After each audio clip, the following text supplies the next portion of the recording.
The massive space station called Nexus Prime floated silently in the darkness around a dead star. Its crystal walls sparkled like diamonds as 12 different alien ships docked at its ports. Inside the main meeting room, beings from across the galaxy gathered for an important discussion. Ambassador Kim Mina walked through the long hallways with her team. Her black hair was tied back neatly, and she wore the dark blue uniform of Earth's diplomatic corps. Behind her, General Park Jill's heavy boots echoed on the metal floor. His gray hair and stern face showed years of military experience. Dr. Lee Sora carried a tablet full of scientific data, her eyes bright with curiosity about the aliens they were about to meet. The meeting room was huge, with a round table made of some strange glowing material. Around it sat the most powerful beings in the galaxy. The Vexhi looked like giant insects with hard shells and clicking mouths. Their leader, Chancellor Vex, had 4 arms and eyes that never blinked. The ethereals were like living clouds trapped inside special suits that let them breathe. They made musical sound when they talked. The Rokari were made of living rock, each one as big as a small building. When they spoke, their voices sounded like thunder. There were 9 other alien species at the table. Some had scales, others had fur, and a few looked like they were made of metal. But they all had one thing in common. They looked at the humans like they were looking at pets or children. Kim Mina sat down at the table with her team. The other aliens whispered to each other in their strange languages. Some pointed at the humans and made sounds that might have been laughter. Chancellor Vex stood up. His 4 arms moved as he talked, and his voice came through a translation machine. Welcome, humans, to the Galactic Council. We have called you here to discuss your future in space. The insect-like alien activated a holographic display that showed a map of the galaxy. Tiny dots of light marked different star systems. Most of them were colored blue, which meant they belonged to the Council. We have decided to be generous. Chancellor Vex continued. We will allow your species to colonize 7 star systems. 7 small dots on the map turned red. They were all in empty parts of space, far from any trade routes or valuable resources. General Park leaned forward to look at the map. His face showed no emotion, but Kim Mina could tell he was not impressed. These systems were basically worthless, just empty space with dead rocks floating around dying stars. One of the ethereals made a sound like wind chimes. Its translator spoke in a sweet voice. In return, humans must give us complete information about your faster-than-light travel technology. You must also promise never to enter the outer spiral region. Dr. Lee looked up from her tablet. The outer spiral was where all the best planets were, worlds with rare minerals, perfect climates for farming, and resources that could power entire civilizations. The Council was asking humanity to give up any claim to the richest part of the galaxy. A Rokari named Defense Minister Korvac spoke next. His voice was so deep it made the table shake. These terms are final. Many species have accepted similar agreements. It is the way things work in our galaxy. Kim Mina listened to every word. She took notes on her tablet and asked her team quiet questions. The aliens around the table seemed bored, like they had done the same meeting hundreds of times before. Some of them were not even paying attention to the humans anymore. Chancellor Vex clicked his mandibles together. You may think these terms are harsh, but remember, you are new to space travel. Your technology is primitive compared to ours. Your ships are slow and weak. We offer you protection and guidance. The insect alien gestured to the other council members. Every species in this room learned to accept their place in the galactic order. The Zeph Cree tried to resist us 2,000 years ago. He pointed to an empty chair at the table. They no longer exist. General Park's jaw tightened, but he said nothing. Dr. Lee made notes about the threat, her fingers moving quickly across her tablet. An alien that looked like a walking tree made a rustling sound. Its translator said, "The Council has maintained peace in the galaxy for 3,000 years. We know what is best for younger species like yours." Kim Mina nodded politely and continued taking notes. She asked a few questions about the proposed star systems and the technology transfer requirements. The aliens answered with barely hidden impatience, like adults explaining simple rules to children. After 2 hours of listening to the Council's demands, Kim Mina stood up Thank you for explaining your offer so clearly. We would like some time to discuss these terms among ourselves. Chancellor Vex for eyes looked surprised. Most species accepted the Council's terms immediately, too afraid to ask for time to think. Very well, the insect alien said. You may use the smaller meeting room down the hall. We will reconvene in 6 hours. As the human delegation left the main chamber, Kim-Mina could hear the aliens talking among themselves. Their various clicking, humming, and rumbling sounds mixed together. She caught a few translated words through her earpiece: primitive, stubborn, and they will learn. The three humans walked down the hallway in silence, each lost in their own thoughts about what they had just heard. 6 hours later, the human delegation walked back into the council chamber. The alien representatives were already seated, their various forms creating strange shadows in the crystal room's light. Some were cleaning their claws, others were making quiet sounds to each other. All of them looked relaxed and confident. Chancellor Vex's 4 eyes focused on Kim-Mina as she took her seat. Have you reached a decision about our generous offer? His mandibles clicked together in what might have been amusement. The other aliens leaned forward slightly. This was always the easy part, watching younger species accept their fate and bow to the Council's power. The ethereal representative made a soft musical sound that translated as barely contained laughter. Kim-Mina stood up slowly. She looked around the table, meeting the eyes of each alien representative. Her voice was calm and clear when she spoke. Honored members of the Galactic Council, we have carefully considered your proposal. Defense Minister Korvac, the giant rock creature, rumbled with satisfaction. His deep voice shook the table. Good. The sooner you accept reality, the easier your transition will be. We appreciate the time you have spent explaining your terms to us. Kim-Mina continued. Her hands were folded behind her back, and her posture was straight. However, humanity must respectfully decline your offer. The chamber fell completely silent. The only sound was the soft humming of the station's life support systems. Several aliens stopped moving entirely, as if they had not heard correctly. Chancellor Vex's mandibles stopped clicking. His forearms became very still. I do not understand. You decline? What does this mean? General Park stood up next to Kim-Mina. His weathered face showed no emotion, but his voice was firm. It means no. We will not accept your terms. We will not give you our technology. We will not limit ourselves to 7 dead systems. A creature that looked like a giant jellyfish began flashing bright colors. Its translator spoke in a high-pitched voice. This is impossible. No species has ever refused the Council's guidance. Dr. Lee opened her tablet and began reading. Actually, according to your own historical records, 17 species have refused to join the Council over the past 3,000 years. She looked up at the shocked aliens. None of them exist anymore. What an interesting coincidence. The ethereal representative made a sound like breaking glass. You do not understand the consequences of defying us. We have maintained galactic peace for millennia. Kim-Mina picked up her papers from the table. Peace for whom exactly?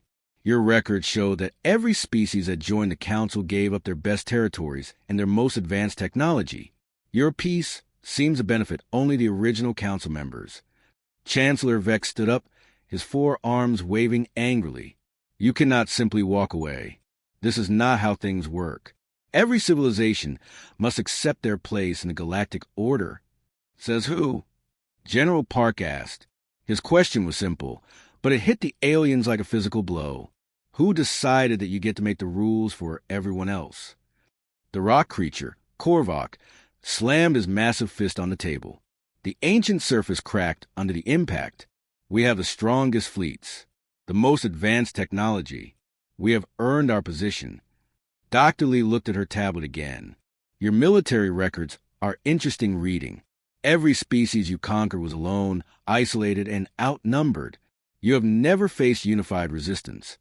Kim-Mina walked toward the exit of the chamber. Furthermore, we withdraw from these negotiations entirely. Humanity will chart its own course among the stars. The aliens began making panic sounds. Clicking, whistling, rumbling, and flashing filled the air. Several of them started talking at once, their translators creating a chaos of overlapping voices. You cannot leave. The jellyfish creature flashed frantically. "No one leaves without permission." "Watch us," General Park said simply. A snake-like alien with dozens of eyes spoke in a hissing voice. "You will regret this decision. The Council has ways of dealing with rebellious species." Kimina stopped at the door and turned around. "Is that a threat? Are you threatening to destroy us like you destroyed the other 17 species that wanted to remain free?" Chancellor Vex's mandibles clicked rapidly, a sign of extreme agitation among his people. We maintain order. Chaos would consume the galaxy without our guidance." "Your version of order looks a lot like slavery to us," Dr. Lee said, closing her tablet. "Thank you for the educational experience, but humanity chooses freedom." The 3 humans walked toward the exit. Behind them, the council chamber erupted in confused noise. Some aliens were shouting orders, others were demanding explanations, and a few were making what sounded like distress calls. As they reached the door, Kimina turned back one final time. "Oh, and Chancellor Vex, you might want to review those historical records more carefully. Some of those extinct species might not be as gone as you think." The door closed behind the human delegation with a soft hiss. For the first time in 3,000 years, the Galactic Council sat in stunned, confused silence. They had no idea what to do when someone simply said no and walked away. In the hallway, General Park allowed himself a small smile. "Think they'll try to stop us from leaving the station?" Kimina shook her head. "Not yet. They're too shocked to think clearly. But this is just the beginning." Dr. Lee looked back at the closed door. They have no idea what they've just unleashed. 3 months after the humans walked away, Chancellor Vex paced back and forth in the council chamber. His 4 arms moved nervously as he read report after report on his data pad. The other council members sat around the glowing table, their various forms showing signs of stress and confusion. "This cannot be happening." The insect-like leader clicked his mandibles rapidly. "Humans are supposed to be primitive. They should be begging us to take them back by now." Defense Minister Korvac, the giant rock creature, slammed a massive fist on the table. The crack from their last meeting had grown bigger. "Instead, they are doing the impossible. They have made contact with species that have hidden from us for centuries." An ethereal representative floated in its special suit, making worried musical sounds. "The Void Runners have not spoken to anyone in 800 years. They live in the empty spaces between stars. How did humans find them?" Dr. Neff, a snake-like alien with many eyes, hissed as she read from her tablet. "Intelligence reports say the humans approached the Void Runners with gifts instead of demands. They offered to share navigation technology freely. The Void Runners were so surprised by this kindness that they came out of hiding." Chancellor Vex stopped pacing. "What about the crystal mines? Those living computers have refused all contact since the Great War 2,000 years ago." A jellyfish-like creature flashed bright colors as it spoke through its translator. "The humans sent the mathematical equations as poetry." "Poetry?" The crystal mines found this so interesting that they opened communication channels immediately. The report spread across the table told an impossible story. Humanity had made friends with species that the Council could never even locate. The deep swimmers lived in the liquid cores of gas giant planets. The star-touched existed in the radiation fields around pulsars. The Harmony Builders lived inside asteroid fields and only came out to build beautiful structures in empty space. All of these mysterious species had one thing in common. They had stayed hidden from the Council for centuries. Now they were working openly with humans, sharing technology and resources. "Look at these trade routes." Dr. Neff pointed to a holographic map. Red lines showed new shipping lanes that went around Council space entirely. "Merchants are choosing human ports over our stations. They say the humans charge lower fees and treat them with respect." Defense Minister Korvac's rocky face darkened. "Respect? We are the Council. We have maintained order for 3,000 years. These primitive apes should be grateful for our protection." An alien that looked like a walking tree rustled its leaves nervously. "The humans are calling their group the Free Stellar Alliance. 23 species have already joined them. They promise equal partnership instead of subjugation." Chancellor Vex's 4 eyes went wide. 23 species? In 3 months? That is impossible. The ethereal made a sound like wind chimes in a storm. The humans have a strange way of talking to other species. They listen instead of demanding. They ask for partnership instead of surrender. Other species find this appealing. Dr. Neff read from another report. Human colonies are appearing in sectors we marked as forbidden. They are mining asteroids in the neutral zone. Their ships escort cargo vessels through space we control. And they're fast, added the jellyfish creature, flashing angry colors. Human ships use some kind of improved faster-than-light drive. They can cross the galaxy in half the time it takes our vessels. Defense Minister Korvac stood up, his massive form casting shadows across the room. Enough! We have heard enough. Deploy the subjugation fleet immediately. Several council members made sound of agreement. The tree-like alien rustled loudly. Yes! Show these humans the price of defying the council. Crush their little alliance before it grows stronger. Chancellor Vex nodded slowly. Very well. Admiral Thex will lead 1,000 ships to human space. We will make an example of them that the galaxy will never forget. The ethereal made a questioning musical note. Should we not try diplomacy first? Perhaps offer them better terms? No. Korvax roared, his voice shaking the damaged table. They had their chance. Now they will learn why no one defies the council. Dr. Neff pulled up military files on her tablet. Human ships are crude but functional. They use primitive kinetic weapons and nuclear explosives. Our energy shields and plasma cannons should destroy them easily. The jellyfish creature flashed with confidence. Admiral Thex has never lost a battle. His fleet has conquered 47 worlds. These humans will surrender the moment they see our ships. Within hours, orders went out across council space. The massive subjugation fleet began gathering at Staging Point Alpha, a military base built inside a hollowed-out moon. 1,000 of the Council's most advanced warships prepared for what they expected to be a quick and easy victory. Admiral Thex reviewed the intelligence files about human military capabilities while his fleet assembled. The reports described small, simple ships with basic weapon systems. The humans had been in space for less than 200 years. Their technology looked like toys compared to Council vessels that had been perfected over millennia. This will be over in hours, the Admiral told his staff. We will jump into their space, destroy a few ships, and accept their surrender. By tomorrow, the humans will be begging to accept any terms we offer. The fleet jumped into hyperspace, heading toward human territory. Admiral Thex expected to find scattered colonies protected by a handful of patrol ships. Instead, he was about to encounter something that would change galactic history forever. Admiral Thex stood on the bridge of his flagship, the Council's Might. Around him, 1,000 warships dropped out of hyperspace in perfect formation. Their hulls gleamed with energy shields, and their weapon systems hummed with deadly power. The Admiral smiled with confidence as he looked at his displays. Sensors report, he commanded. How many human ships are defending the system? The sensor officer, a crab-like alien with multiple eyes, clicked nervously as he read his instruments. Sir, I am detecting. This cannot be right. What is it? Admiral Thex demanded. Sir, there are over 3,000 ships in defensive positions around the planet New Sol, but they are not all human vessels. Admiral Thex's smile faded. Explain. The displays around the bridge showed something impossible. Human ships were there, but they looked different from the crude vessels described in intelligence reports. These ships were sleek and deadly, with hulls that seemed to shimmer and bend light around them. But more shocking were the other vessels mixed in with the human fleet.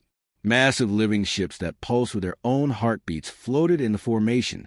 Their bioluminescent surfaces glowed with patterns that hurt to look at directly. These were deep swimmer vessels, creatures from the liquid cores of gas giants that the Council had never even seen before. Crystal ships that looked like they were carved from single gems reflected light in impossible ways. Their surfaces showed complex mathematical patterns that changed every second. The crystal mind had emerged from their 2,000-year isolation to fight alongside humans. Strangest of all were ships that seemed to fade in and out of reality itself. One moment they were solid metal, The next they were transparent ghosts. These had to be void runner vessels, masters of traveling through empty space, who could phase between dimensions. Open a channel, Admiral Thex ordered, trying to keep his voice steady. All ships, prepare for battle formation. On the main screen, a human face appeared. Captain Choi Hyun of the human flagship Determination looked calm and professional in his dark blue uniform. Behind him, the bridge showed humans working alongside aliens that the Council had never seen cooperate with anyone. Admiral Thex, Captain Choi said politely, you are trespassing in the sovereign space of the Free Stellar Alliance.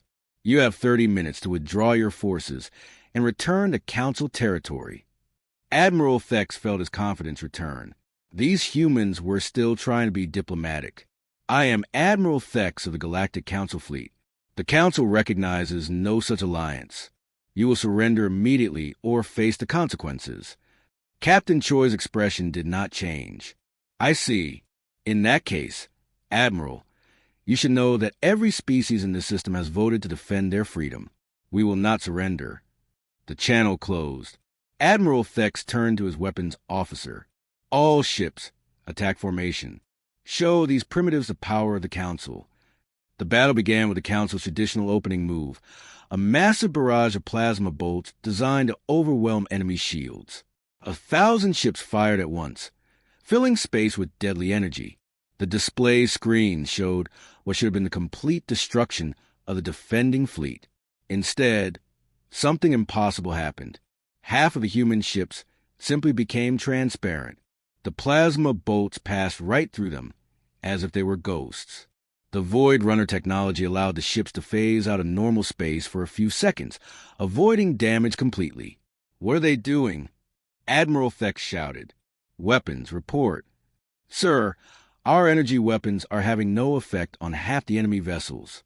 They're using some kind of dimensional phasing technology. The crystal mine ships responded to the attack with precision that shocked the Council forces. Their targeting computers had analyzed the Council's formation and predicted every movement. Beams of pure mathematics struck Council ships, overloading their systems with complex equations that their computers could not process. The deep swimmer bioships did something even more disturbing. When Council weapons hit them, the living vessels began to heal themselves. Their organic hulls grew new armor, plating to replace what had been destroyed. Some ships were actually getting stronger as the battle continued, but it was the humans themselves who proved most dangerous. Where other species might panic under heavy fire, the human crews showed something the Council had never encountered: creative desperation mixed with cold calculation. Captain Park Tae-jin of the Destroyer Soul's Pride watched his shields fail under enemy fire. Instead of retreating, he ordered his crew to evacuate to nearby crystal mine vessels. Then he aimed his ship directly at a Council battleship and activated his reactor's self-destruct sequence. The explosion tore through 3 Council ships and created a debris field that disrupted their formation. Other human captains saw this and began using similar tactics. They turned their own vessels into weapons, sacrificing ships to save their crews and damage the enemy. Admiral Thex watched in horror as his perfect formation fell apart. Council ships collided with each other, trying to avoid kamikaze attacks. The debris fields created maze-like obstacles that confused their sensors. His 1,000-ship fleet was being torn apart by an enemy that fought like nothing they had ever seen. Sir, the sensor officer called out, we have lost 300 ships. Enemy casualties are minimal. Admiral Thex stared at the tactical display. His proud fleet was scattered and bleeding. The defending forces had barely been scratched. For the first time in Council history, their military superiority meant nothing. All ships, he whispered into his communicator. Retreat, full retreat. 6 months after the Battle of New Seoul, Chancellor Vex stood alone in the Council chamber. The massive round table that once seated 12 species now had only 5 occupied chairs. Empty seats surrounded him like missing teeth, each one representing a species that had abandoned the Council to join humanity's growing alliance. The insect-like leader's 4 arms trembled as he read the daily reports. Every piece of news was worse than the last. The Zeth Mari had officially left the Council yesterday, taking their entire industrial fleet with them. The Helix Confederacy had closed all trade routes through their space. Even the loyal Talk-High were asking questions about alternative arrangements. Defense Minister Korvac, the giant rock creature, sat slumped in his chair.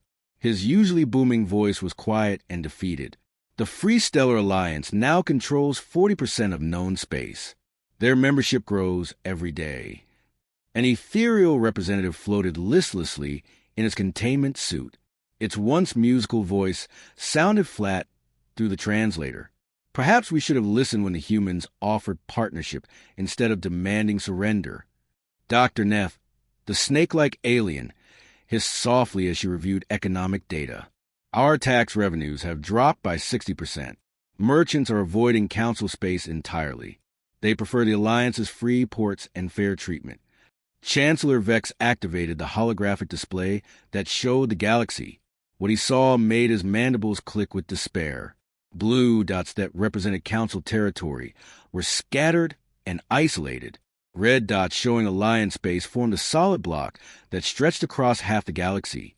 Yellow dots marked neutral zones where species were deciding which side to join. "How did this happen?" he whispered. "We had perfect control for 3,000 years. Then 3 humans walk away from one meeting, and our empire crumbles in months."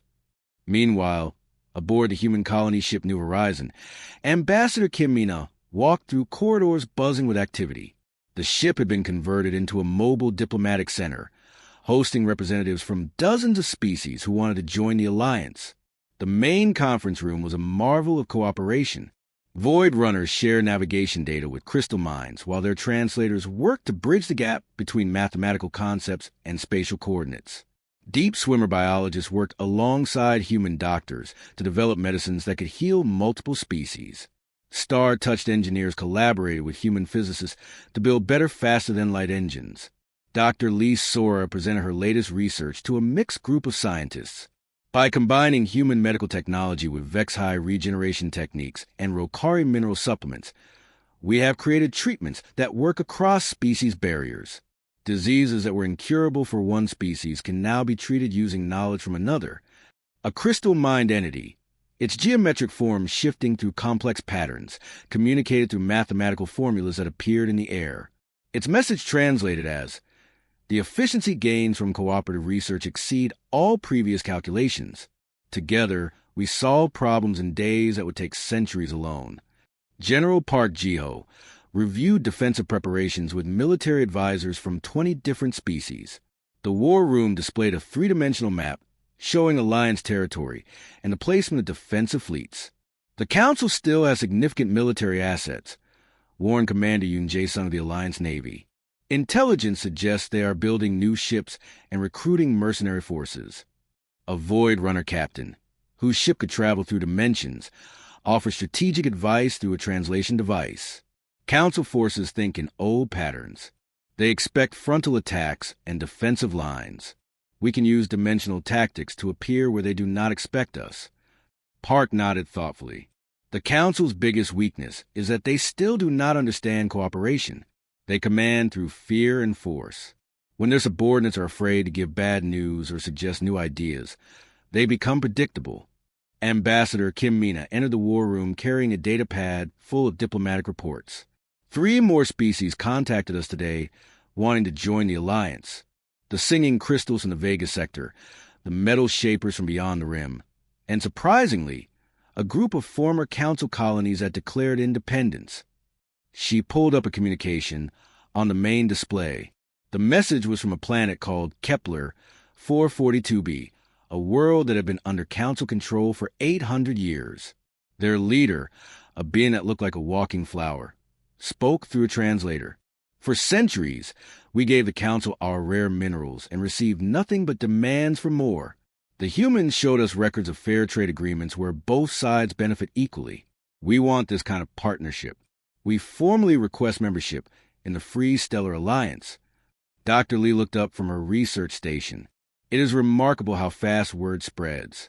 Species that have never heard of Earth are learning about human concepts like equality, fair trade, and mutual respect. These ideas are spreading faster than our ships can travel.